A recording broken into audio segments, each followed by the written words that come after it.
My name is James Oliver Firkins. I've worked as a writer, a publisher, as a graphic designer, and I am the creator of Manage.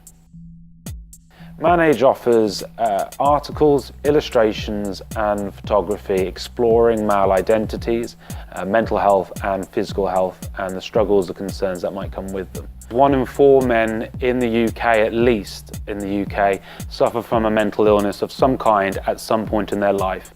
And the largest killer of men between the ages of 16 and 45 is suicide. We need to understand why that is and how we can change those statistics and challenge them to kind of help people live longer and combat isolation, depression, anxiety, and a whole gamut of mental illnesses that may be out there affecting them.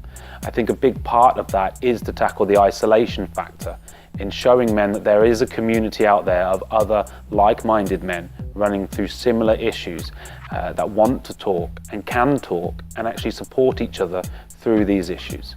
There are many mental health charities and organisations out there already doing similar work.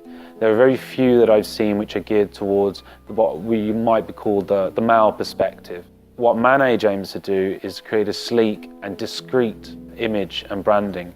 It's got a lot of grayscale in there, blue, which is a typically masculine colour at this moment in time, and of course yellow to symbolise hopefulness. What this does is it allows men to read the articles and see the illustrations on the website, but it also allows them to be able to read it in a discreet manner without drawing too much attention to it if they're feeling a little bit anxious about reading this stuff in public or on their commute to work. Manage has been active for about 4 months now. We set up the website and the social medias and we started getting our message out there. We started contacting people and asking them if they wanted to share their stories. We offer anonymity for those who wish to have that. But we've also had people contacting us saying, I have an idea, can we share it? Now, a big part of this is, yes, there's anecdotal evidence, and yes, there is reason to believe that by sharing these stories and opening up that community, you can really make a marked improvement. But if we're talking about cultural identities, if we're talking about psychology and biology, we need to have perhaps some more qualified voices weighing in on those subjects. There are a couple of doctors in Chicago who I'm speaking with, and they're developing psychological academic papers discussing things like PTSD and the biological things that happen in your brain when you are undergoing PTSD, how it might take a long time to recognize it, and also the signs of it, so then people reading it may very well recognize some of those signs in themselves and then move forward to the doctors for a diagnosis. There's a couple of illustrators so far.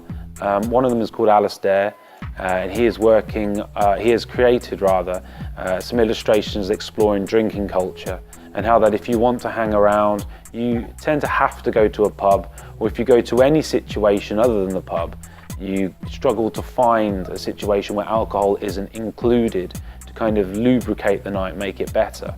As somebody who isn't that interested in drinking, he finds it quite difficult being almost pressured into drinking. Some amazing illustrations exploring this. In regards to Grant's work, so he's created some illustrations exploring the idea of performing masculinity and how do you perform your masculinity through the means that you choose to. Now, if you wanted to share a story, your best bet is to come onto the website where we have our email address there and many contact avenues such as social media, which will allow you to get in contact with us, develop your idea, hone it and get it out there for all to see.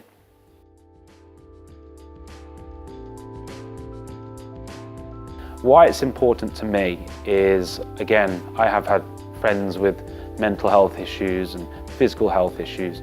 In particular, one friend of mine, he tried to walk off what he thought was a football injury, and he tried to walk it off for 2 years, only for us to find out that it had developed into cancer, and it had gone from his groin right the way up to his brain over this course of this 2 years. It was very aggressive cancer, and despite 2 rounds of chemo and other therapies, he did pass away.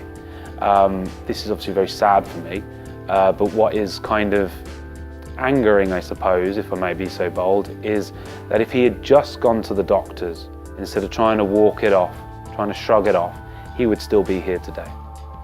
We're working on developing Manage onto a publication, be that either a book or a magazine, which obviously we can stock in shelves around the country, hopefully send that international as well.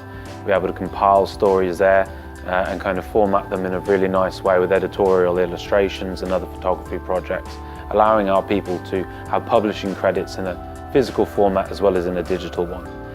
Moving forward, we want to start creating community spaces and events which allow men and representatives from different institutions to come together and talk about these issues and find out a way forward and positive ways to improve men's lives with regards to suicide statistics, isolation, depression and mental health. We're also looking at expanding in regards to a podcast, some films, things along those lines, documentaries, recorded interviews as well for those people who aren't necessarily good at illustrations, photography or writing, but still want to find a way to get their voices out there. So there's a lot of avenues for creating content, expanding Manage in many, many directions.